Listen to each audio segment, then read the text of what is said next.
it chapter by chapter, one bite at a time. So many adventures and mountains we can climb. Take it word for word, line by line, one bite at a time.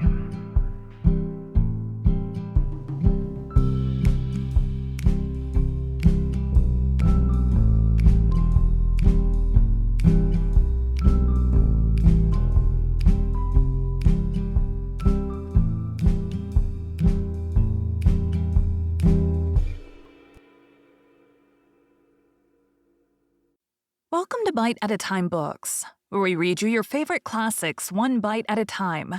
My name is Bree Carlile, and I love to read, and wanted to share my passion with listeners like you.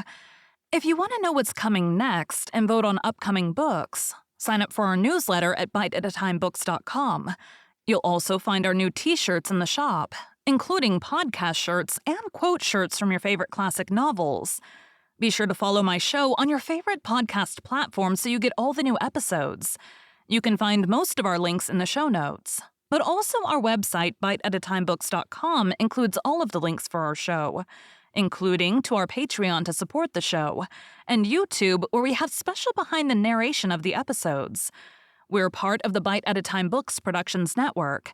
If you'd also like to hear what inspired your favorite classic authors to write their novels, and what was going on in the world at the time, check out the Bite at a Time Books Behind the Story podcast, wherever you listen to podcasts. Please note, while we try to keep the text as close to the original as possible, some words have been changed to honor the marginalized communities who've identified the words as harmful, and to stay in alignment with Bite at a Time Books' brand values. Today we'll be continuing Little Women by Louisa May Alcott. 29. Calls. Come, Joe, it's time. For what? You don't mean to say you've forgotten that you promised to make half a dozen calls with me today. I've done a good many rash and foolish things in my life, but I don't think I ever was mad enough to say I'd make 6 calls in one day, when a single one upsets me for a week. Yes, you did. It was a bargain between us. I was to finish The Crown of Beth for you, and you were to go properly with me and return our neighbors' visits. If it was fair, that was in the bond, and I stand to the letter of my bond, Shylock. There's a pile of clowns in the east, and it's not fair, and I don't go. Now that's shirking. It's a lovely day. No prospect of rain, and you pride yourself on keeping promises. So be honorable, come and do your duty, and then be at peace for another 6 months. At that minute, Jo was particularly absorbed in dressmaking, for she was Mantua Maker General to the family, and took a special credit to herself because she could use a needle as well as a pen. It was very provoking to be arrested in the act of a first trying on, and ordered out to make calls in her best array on a warm July day. She hated calls of the formal sort, and never made any till Amy compelled her with a bargain, bribe, or promise. In the present instance, there was no escape. And having clashed her scissors rebelliously while protesting that she smelt thunder, she gave in, put away her work, and taking up her hat and gloves with an air of resignation, told Amy the victim was ready. Jo March, you are perverse enough to provoke a saint. You don't intend to make calls in that state, I hope, cried Amy, surveying her with amazement. Why not? I'm neat and cool and comfortable. Quite proper for a dusty walk on a warm day. If people care more for my clothes than they do for me, I don't wish to see them. You can dress for both, and be as elegant as you please. It pays for you to be fine, it doesn't for me, and furbelows only worry me. Oh dear, sighed Amy. Now she's in a contrary fit and will drive me distracted before I can get her properly ready. I'm sure it's no pleasure to me to go today. But it's a debt we owe society, and there's no one to pay it but you and me. I'll do anything for you, Jo, if you'll only dress yourself nicely and come and help me do the civil. You can talk so well, look so aristocratic in your best things, and behave so beautifully if you try, that I'm proud of you. I'm afraid to go alone. Do come and take care of me. You're an artful little puss to flatter and wheedle your cross old sister in that way. The idea of my being aristocratic and well-bred, and your being afraid to go anywhere alone. I don't know which is the most absurd. Well, I'll go if I must and do my best. You shall be commander of the expedition, and I'll obey blindly. Will that satisfy you?" said Joe, with a sudden change from perversity to lamb-like submission. "You're a perfect cherub. Now put on all your best things, and I'll tell you how to behave at each place, so that you'll make a good impression. I want people to like you, and they would if you'd only try to be a little more agreeable. Do your hair the pretty way and put the pink rose in your bonnet. It's becoming, and you look too sober in your plain suit. Take your light gloves and the embroidered handkerchief. We'll stop at Meg's and borrow her white sunshade, and then you can have my dove-colored one." While Amy dressed, she issued her orders and Joe obeyed them. Not without entering her protest, however, for she sighed as she rustled into her new organdy, frowned darkly at herself as she tied her bonnet strings in an irreproachable bow, wrestled viciously with pins as she put on her collar, wrinkled up her features generally as she shook out the handkerchief, whose embroidery was as irritating to her nose as the present mission was to her feelings. And when she had squeezed her hands into tight gloves with 3 buttons and a tassel, as the last touch of elegance, she turned to Amy with an imbecile expression of countenance, saying meekly, "I'm perfectly miserable, but if you consider me presentable, I die happy." "You are highly satisfactory. Turn slowly round and let me get a careful view." Joe revolved, and Amy gave a touch here and there, then fell back with her head on one side, observing graciously, "Yes, you'll do. Your head is all I could ask, for that white bonnet with the rose is quite ravishing. Hold back your shoulders and carry your hands easily, no matter if your gloves do pinch. There's one thing you can do well, Joe. That is wear a shawl. I can't, but it's very nice to see you. And I'm so glad Aunt March gave you that lovely one. It's simple but handsome, and those folds over the arm are really artistic. Is the point of my mantle in the middle? And have I looped my dress evenly? I like to show my boots, for my feet are pretty, though my nose isn't." "You are a thing of beauty and a joy forever," said Joe, looking through her hand with the air of a connoisseur at the blue feather against the gold hair. "Am I to drag my best dress through the dust, or loop it up, please, ma'am?" "Hold it up when you walk. But drop it in the house. The sweeping style suits you best. And you must learn to trail your skirts gracefully. You haven't half-buttoned one cuff. Do it at once. You'll never look finished if you're not careful about the little details, for they make up the pleasing whole." Joe sighed and proceeded to burst the buttons of her glove, in doing up her cuff, but at last both were ready and sailed away looking as pretty as pictures, Hannah said, as she hung out of the upper window to watch them. "Now, Joe dear, the Chesters consider themselves very elegant people, so I want you to put on your best deportment. Don't make any of your abrupt remarks or do anything odd, will you? Just be calm, cool, and quiet.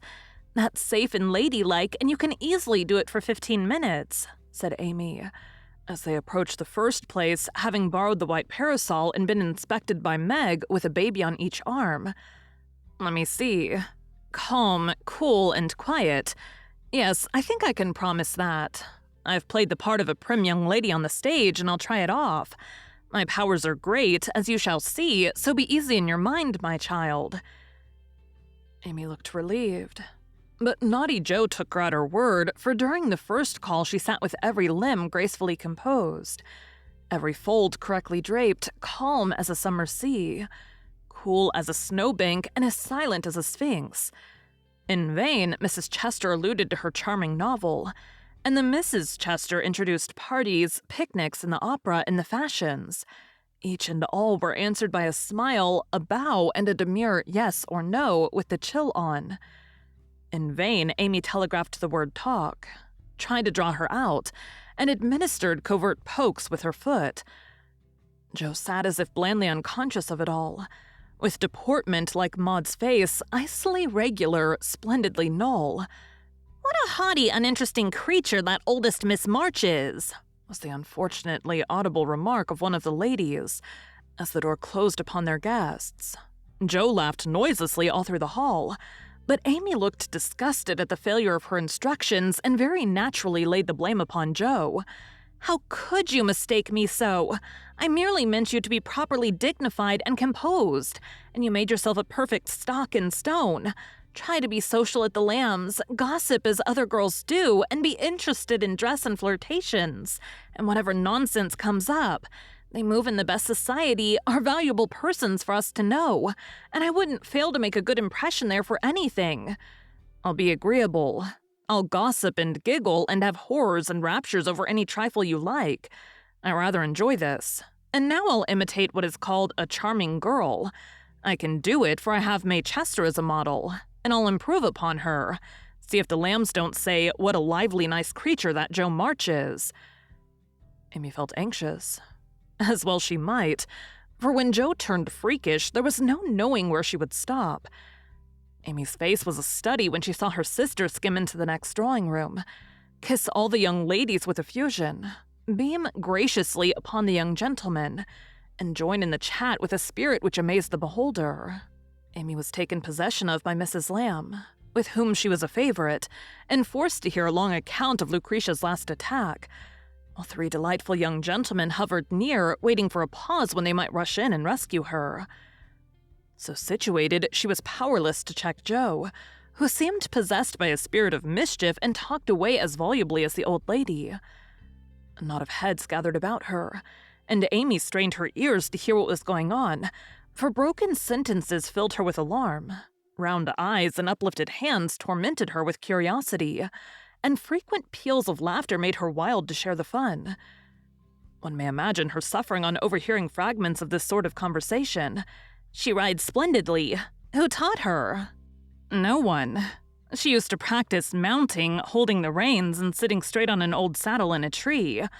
Now she rides anything, for she doesn't know what fear is, and the stableman lets her have horses cheap because she trains them to carry ladies so well. She has such a passion for it, I often tell her if everything else fails, she can be a horsebreaker and get her living so. At this awful speech, Amy contained herself with difficulty, for the impression was being given that she was rather a fast young lady, which was her especial aversion. But what could she do? For the old lady was in the middle of her story, and long before it was done, Jo was off again, making more droll revelations and committing still more fearful blunders. Yes, Amy was in despair that day, for all the good beasts were gone, and of three left, one was lame, one blind, and the other so bulky that you had to put dirt in his mouth before he would start. Nice animal for a pleasure party, wasn't it? Which one did she choose? Asked one of the laughing gentlemen who enjoyed the subject. None of them. She heard of a young horse at the farmhouse over the river, and though a lady had never ridden him, she resolved to try because he was handsome and spirited. Her struggles were really pathetic. There was no one to bring the horse to the saddle, so she took the saddle to the horse. My dear creature, she actually rode it over the river, put it on her head, and marched up to the barn to the utter amazement of the old man. Did she ride the horse? Of course she did, and had a capital time. I expected to see her brought home in fragments, but she managed him perfectly and was the life of the party. Well, I call that plucky.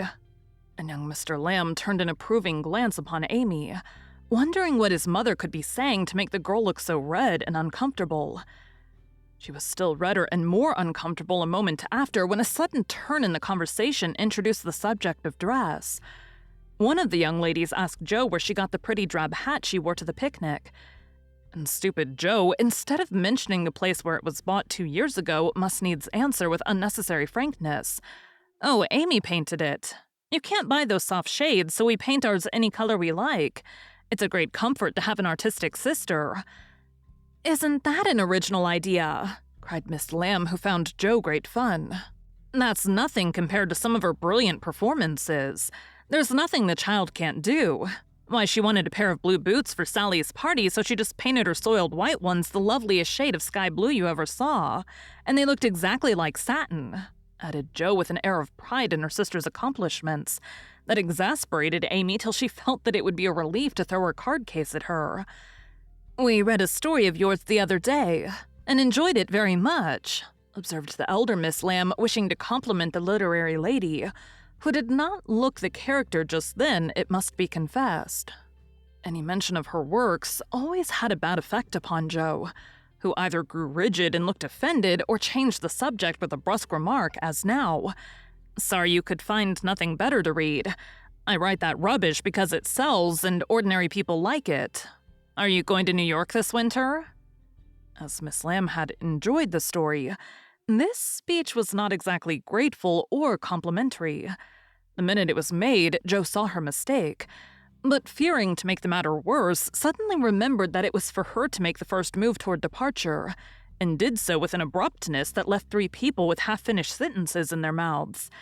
"Amy, we must go. Goodbye, dear. Do come and see us. We are pining for a visit. I don't dare to ask you, Mr. Lamb, but if you should come, I don't think I should have the heart to send you away." Jo said this with such a droll imitation of May Chester's gushing style that Amy got out of the room as rapidly as possible, feeling a strong desire to laugh and cry at the same time. "Didn't I do that well?" asked Jo with a satisfied air as they walked away. "Nothing could have been worse," was Amy's crushing reply. "What possessed you to tell those stories about my saddle, and the hats and boots and all the rest of it?" "Why, it's funny and amuses people. They know we are poor, so it's no use pretending that we have grooms. Buy 3 or 4 hats a season and have things as easy and fine as they do. You needn't go and tell them all our little shifts and expose our poverty in that perfectly unnecessary way. You haven't a bit of proper pride and never will learn when to hold your tongue and when to speak," said Amy despairingly.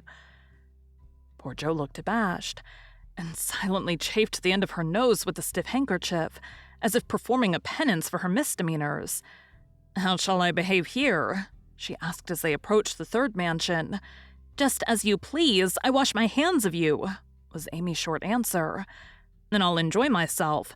The boys are at home and will have a comfortable time. Goodness knows I need a little change, for elegance has a bad effect upon my constitution," returned Jo gruffly, being disturbed by her failures to suit. An enthusiastic welcome from 3 boys and several pretty children speedily soothed her ruffled feelings, and leaving Amy to entertain the hostess and Mr. Tudor, who happened to be calling likewise, Jo devoted herself to the young folks and found the change refreshing. She listened to college stories with deep interest, caressed pointers and poodles without a murmur, agreed heartily that Tom Brown was a brick, regardless of the improper form of praise, and when one lad proposed a visit to his turtle tank, she went with an alacrity which caused Mama to smile upon her as that motherly lady settled the cap, which was left in a ruinous condition by filial hugs, bear-like but affectionate, and dearer to her than the most faultless coiffure from the hands of an inspired Frenchwoman. Leaving her sister to her own devices, Amy proceeded to enjoy herself to her heart's content. Mr. Tudor's uncle had married an English lady who was 3rd cousin to a living lord, and Amy regarded the whole family with great respect, for in spite of her American birth and breeding, she possessed that reverence for titles which haunts the best of us, that unacknowledged loyalty to the early faith in kings which set the most democratic nation under the sun in a ferment at the coming of a royal yellow-haired laddie some years ago, and which still has something to do with the love the young country bears the old, like that of a big son for an imperious little mother, who held him while she could and let him go with a farewell scolding when he rebelled. But even the satisfaction of talking with a distant connection of the British nobility did not render Amy forgetful of time, and when the proper number of minutes had passed, she reluctantly tore herself from this aristocratic society and looked about for Jo, fervently hoping that her incorrigible sister would not be found in any position which should bring disgrace upon the name of March. It might have been worse, but Amy considered it bad, for Jo sat on the grass with an encampment of boys about her, and a dirty-footed dog reposing on the skirt of her state in festival dress, as she related one of Laurie's pranks to her admiring audience. One small child was poking turtles with Amy's cherished parasol, a second was eating gingerbread over Jo's best bonnet, and a third playing ball with her gloves. But all were enjoying themselves. And when Jo collected her damaged property to go, her escort accompanied her, begging her to come again. "It was such fun to hear about Laurie's larks. Capital boys, aren't they? I feel quite young and brisk again after that," said Jo, strolling along with her hands behind her, partly from habit, partly to conceal the bespattered parasol. "Why do you always avoid Mr. Tudor?" asked Amy. wisely refraining from any comment upon Joe's dilapidated appearance. Don't like him. He puts on airs, snubs his sisters, worries his father, and doesn't speak respectfully of his mother. Lori says he is fast, and I don't consider him a desirable acquaintance, so I let him alone. You might treat him civilly at least. You gave him a cool nod, and just now you bowed and smiled in the politest way to Tommy Chamberlain, whose father keeps a grocery store. If you had just reversed the nod and the bow, it would have been right, said Amy reprovingly. No, it wouldn't, returned perverse Joe. I neither like, respect, nor admire Tudor, though his grandfather's uncle's nephew's niece was third cousin to a lord. Tommy is poor and bashful and good and very clever. I think well of him and like to show that I do, for he is a gentleman in spite of the brown paper parcels. It's no use trying to argue with you, began Amy. Not the least, my dear, interrupted Joe. So let us look amiable and drop a card here, as the kings are evidently out, for which I'm deeply grateful. The family card case having done its duty, the girls walked on, and Joe uttered another thanksgiving on reaching the 5th house, and being told that the young ladies were engaged. Now let us go home and never mind Aunt March today. We can run down there any time, and it's really a pity to trail through the dust in our best bibs and tuckers when we are tired and cross. Speak for yourself, if you please. Aunt likes to have us pay her the compliment of coming in style and making a formal call. It's a little thing to do, but it gives her pleasure, and I don't believe it will hurt your things half so much as letting dirty dogs and clumping boys spoil them. Stoop down and let me take the crumbs off of your bonnet. What a good girl you are, Amy, said Joe, with a repentant glance from her own damaged costume to that of her sister, which was fresh and spotless still. I wish it was as easy for me to do little things to please people as it is for you. I think of them, but it takes too much time to do them. So I wait for a chance to confer a great favor, and let the small ones slip, but they tell best in the end, I fancy. Amy smiled and was mollified at once, saying with a maternal air, Women should learn to be agreeable, particularly poor ones, for they have no other way of repaying the kindnesses they receive. If you'd remember that and practice it, you'd be better liked than I am because there's more of you. I'm a crotchety old thing and always shall be, but I'm willing to own that you're right. Only it's easier for me to risk my life for a person than to be pleasant to him when I don't feel like it. It's a great misfortune to have such strong likes and dislikes, isn't it? It's a greater not to be able to hide them. I don't mind saying that I don't approve of Tudor any more than you do, but I'm not called upon to tell him so. Neither are you. And there is no use in making yourself disagreeable because he is. But I think girls ought to show when they disapprove of young men. And how can they do it except by their manners? Preaching does not do any good, as I know to my sorrow since I've had Teddy to manage.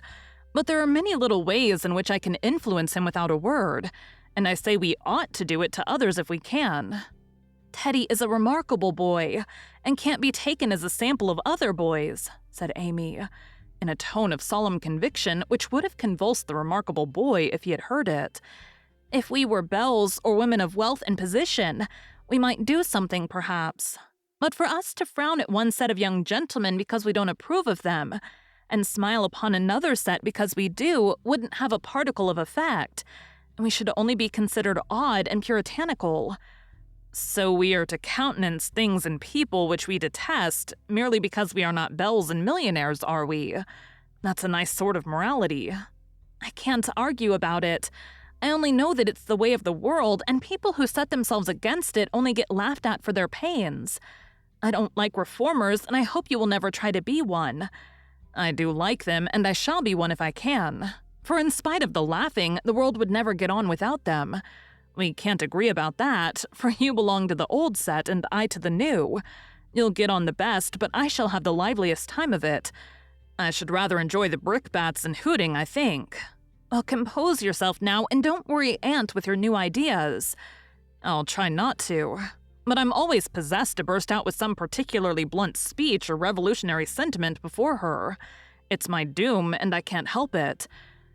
I found Aunt Carol with the old lady, both absorbed in some very interesting subject, but they dropped it as the girls came in with a conscious look which betrayed that they had been talking about their nieces. Joe was not in a good humor, and the perverse fit returned. But Amy, who had virtuously done her duty, kept her temper, and pleased everybody, was in a most angelic frame of mind. This amiable spirit was felt at once, and both the aunts my-deared her affectionately, looking what they afterwards said emphatically, "That child improves every day." "Are you going to help about the fair, dear?" asked Mrs. Carroll as Amy sat down beside her with the confiding air elderly people like so well in the young. "Yes, Aunt. Mrs. Chester asked me if I would, and I offered to tend a table, as I have nothing but my time to give." "I'm not," put in Joe decidedly. "I hate to be patronized, and the Chesters think it's a great favor to allow us to help with their highly connected fair. I wonder you consented, Amy. They only want you to work." "I am willing to work. It's for the freedmen as well as the Chesters, and I think it very kind of them to let me share the labor and the fun. Patronage does not trouble me when it is well meant." "Quite right and proper. I like your grateful spirit, my dear. It's a pleasure to help people who appreciate our efforts. Some do not, and that is trying," observed Aunt March, looking over her spectacles at Joe, who sat apart rocking herself with a somewhat morose expression. If Joe had only known what a great happiness was wavering in the balance for one of them, she would have turned dove-like in a minute. But unfortunately, we don't have windows in our breasts and cannot see what goes on in the midst of our friends. Better for us that we cannot as a general thing, but now and then it would be such a comfort, such a saving of time and temper. By her next speech, Jo deprived herself of several years of pleasure and received a timely lesson in the art of holding her tongue. "I don't like favors. They oppress and make me feel like a slave. I'd rather do everything for myself and be perfectly independent." "Ahem," coughed Aunt Carroll softly with a look at Aunt March. "I told you so," said Aunt March with a decided nod to Aunt Carroll. Mercifully unconscious of what she had done, Jo sat with her nose in the air and a revolutionary aspect which was anything but inviting. "Do you speak French, dear?" asked Mrs. Carroll, laying her hand on Amy's.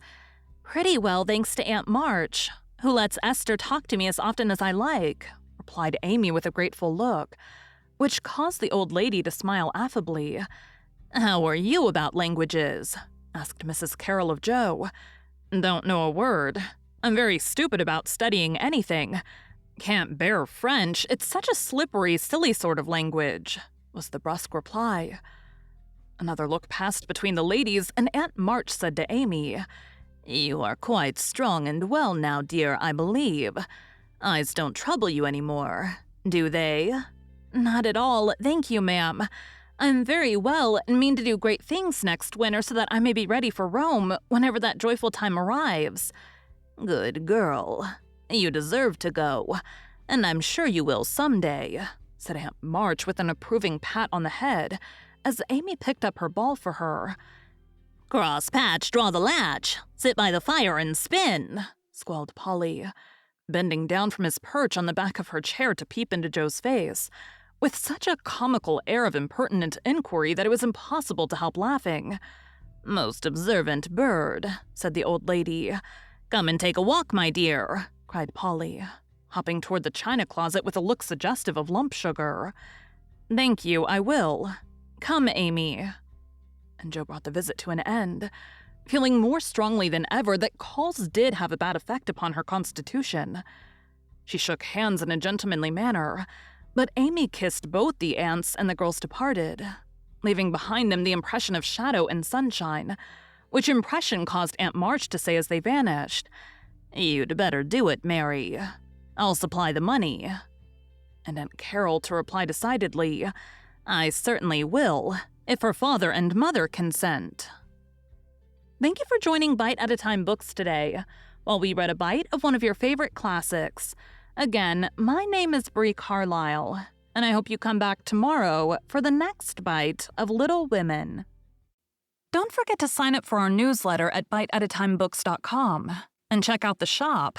You can check out the show notes or our website, biteatatimebooks.com, for the rest of the links for our show. We'd love to hear from you on social media as well.